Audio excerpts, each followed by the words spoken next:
Welcome friends, প্রত্যেককে স্বাগত আমাদের ইউটিউব চ্যানেলে। যে সমস্ত ভিউয়ার্সরা প্রথমবার চ্যানেলটি দেখছেন তারা অবশ্যই চ্যানেলটিকে সাবস্ক্রাইব করে দেবেন এবং চ্যানেলের পাশে থাকা বেল আইকনটি প্রেস করবেন যাতে এই ধরনের খবরাখবর সবচেয়ে আগে সবচেয়ে দ্রুত আপনাদের কাছে পৌঁছে যায়। তো আজকে যে বিষয়টি আমরা আলোচনা করব সেটা হচ্ছে এসএসসি মহরম। কেন বলছি এই কথা? তার কারণ আজকে মহামান্য সুপ্রিম কোর্টে স্কুল সার্ভিস কমিশনের যে 26,000 চাকরি বাতিল মামলা তার রিভিউর চেম্বার হিয়ারিং হবার কথা রয়েছে। 10 মিনিটেই ভাগ্য নির্ধারিত হবে সেই সমস্ত যোগ্য নিরীহ ব্যক্তিবর্গের যারা হয়তো কোনো পাপ করেননি, যারা কোনো অন্যায় করেননি, যারা নিজের অধ্যবসা, নিজের সৃজনশীলতা, নিজের ধৈর্য, নিজের সব কিছু দিয়ে ছোটোবেলা থেকে পড়াশোনাটা করেছিলেন এই মর্মে যে একটা সরকারি চাকরি, বিশেষ করে স্কুলের সাথে যুক্ত হবেন। একটি বিদ্যালয়, যেটাকে সমাজে ক্ষুদ্র সংস্করণ বলা হয়, তার সাথে যুক্ত থাকবেন। ছোট্ট ছোট্ট শিশুদের বড় করার দায়িত্ব কাঁধে নেবেন, যাতে বড় হয়ে তারা বিভিন্ন প্রান্তে বিভিন্ন ডিপার্টমেন্টে ছড়িয়ে ছিটিয়ে যেতে পারে। আজকে সেই সমস্ত মানুষের ভাগ্য নির্ধারণ। কথায় আছে, স্কুল শিক্ষকরা তারা সমাজের মেরুদণ্ড। আজকে সেই মেরুদণ্ডের উপর একের পর এক আঘাত এসছে। কখনো সুপ্রিম কোর্ট, কখনো হাইকোর্ট, কখনো রাজ্য সরকার, কখনো স্কুল অফ এডুকেশন ডিপার্টমেন্ট, কখনো স্কুল সার্ভিস কমিশন, কখনো মধ্যশিক্ষা পর্ষদ, সবার প্রত্যেকটা ডিপার্টমেন্টের সপাটে আঘাত সহ্য করেছে শিক্ষক শিক্ষিকারা, অশিক্ষক কর্মচারীরা। কারণ তাদের চাকরি বাতিল করা হচ্ছে। 7-8 বছর ধরে স্কুলের সাথে লিপ্ত থাকার পরে একটা আলাদা রকম অনুভূতি ছিল, আলাদা রকম একটা জায়গা ছিল, যেখানে গিয়ে তারা সবটুকু দিয়ে চেষ্টা করছিলেন। এই পশ্চিমবঙ্গে, যেখানে পশ্চিমবঙ্গে গোটা 12 থেকে 13টা 14টা বছরে একটা মাত্র এসএসসি হয়েছে, একটা মাত্র এসএসসি। সেই এসএসসিটাও বাতিল হয়েছে কিসের কারণে? না, দুর্নীতি হয়েছে, বেনিয়ম হয়েছে, স্বজন পোষণ হয়েছে, টাকার খেলা চলেছে, সিন্ডিকেট চলেছে। কিন্তু যারা অন্যায়টা করলো, যে মন্ত্রীরা লোক ঢোকালো, যে এমএলএ চামচা ঢামচা যারা আছে, যারা এই অন্যায় কাজে লিপ্ত ছিল, বড় খোকা ছোট খোকা থেকে যারা ছিল, আজকে কিন্তু তারা কিন্তু বহাল তবিয়তে তারা তাদের ডিউটি পালন করছে। এবং একবার ভেবে দেখুন এই রাজ্য সরকার কি করেছে। এই সুযোগে এই যে বাতিল হলো 26,000, যেটা 2016 সালে, তার আগে তো একটা বড় অধ্যাবসা, একটা বড় পড়াশোনার মধ্যে তাদেরকে থাকতে হয়েছে। তারা 7-8 বছর স্কুলে থাকার পরে সেই সময়টা পায়নি, অনেকের সংসার হয়ে গেছে, ছেলে মেয়ে হয়ে গেছে। আজকে তারা অন্যভাবে, মানে একটা সমাজের অন্য স্তরে পৌঁছে গেছে। তো সেই জায়গা থেকে তাদেরকে আবার স্টুডেন্ট পর্যায়ে নিয়ে আসা এবং সেই সমস্ত কচিকাচাদের সাথে বসিয়ে দেওয়া, যাদের একাডেমিক স্কোর খুব হাই, যারা হয়তো পড়াশোনার মধ্যে আছে, তাদের সাথে কম্পিটিশন করতে হবে, যেটা কিনা চরমতম অন্যায়, যেটা এই রাজ্য সরকার, school service commission, education department of West Bengal এরা কমিট করলো। ভাবতে পারছেন, সেই গুঁড়োকে একসাথে বসিয়ে দিয়ে একটা, মানে কি বলবো, একটা অন্যায় জিনিস চাপিয়ে দেওয়া হলো। এবং সেটা সুপ্রিম কোর্টে যখন তার ক্লারিফিকেশন চাওয়া হলো, সেখানে সুপ্রিম কোর্ট সেটাকে ফেরালেন। কি মর্মে? যে না, স্কুল সার্ভিস কমিশন সেই চোরের বাসা, সেই ঘুঘুর বাসা, তারা যা খুশি তাই করতে পারে, তাদের এক্সট্রা লার্জ তাদের হ্যান্ড দিয়ে দিল, যা খুশি তাই করুন, আপনি মিলিয়ে দিন, মিশিয়ে দিন, কিচ্ছু যায় আসে না। সুপ্রিম কোর্ট সেখানে হস্তক্ষেপ করবে না। হস্তক্ষেপ কোথায় করলো? না, যোগ্য অযোগ্য বাছাই করার ক্ষমতা নেই। আজকে তো কতটা পাওয়ার রয়েছে সুপ্রিম কোর্টের কাছে, কতটা পাওয়ার রয়েছে হাইকোর্টের কাছে। বলছে তারা তথ্য দিচ্ছে না। তথ্য দেবে না কেন? তথ্যটা দিল না কেন? কেন কান মুলে তাদের থেকে তথ্য নেওয়া হলো না? এটাও তো বড় প্রশ্ন। নাকি যেটুকু আসবে সেটুকু?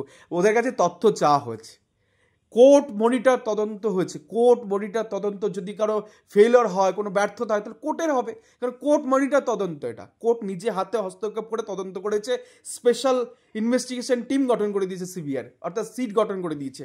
আজকে যদি কারো ব্যর্থতা থাকে, সেটা তো কোর্টের থাকবে, কোর্ট ফাইন্ড আউট করতে পারেনি, কোর্ট যোগ্য অযোগ্য বাছাই করতে পারেনি। তো তার বলে কি সাধারণ মানুষগুলো হবেন, যারা দীর্ঘদিন স্বপ্ন নিয়ে এই রাজ্য সরকারকে সার্ভ করে এসছেন, সার্ভিস দিয়ে এসছেন? তাদের দোষটা কোথায়? বিনা অপরাধে কেন আজকে তারা সাজাবক করবেন?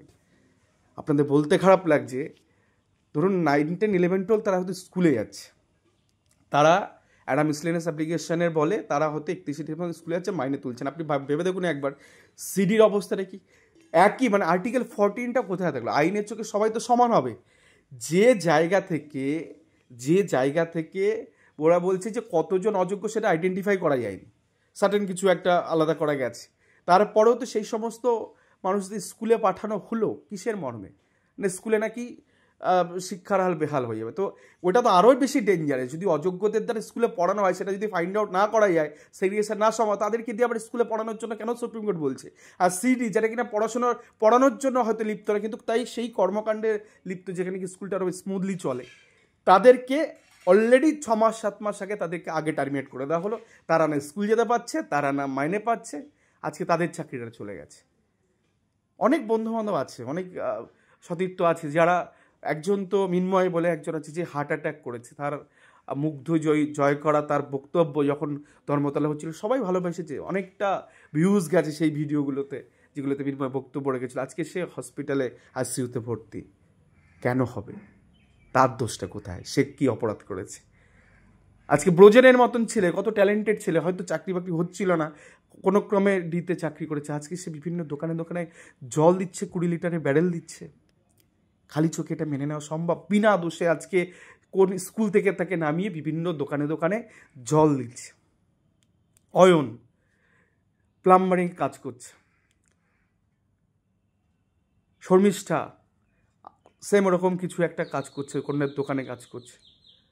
প্রলয় বিশ্বাস যে ছেলেটা আছে, কতটা মানে এখন তো তার বাড়িতে মা বাবা অসুস্থ, ওষুধ কেনার পয়সা পাচ্ছে না, টিউশনটুকু এখন হঠাৎ করে টিউশনিও পাচ্ছে না, কি করবে বলুন?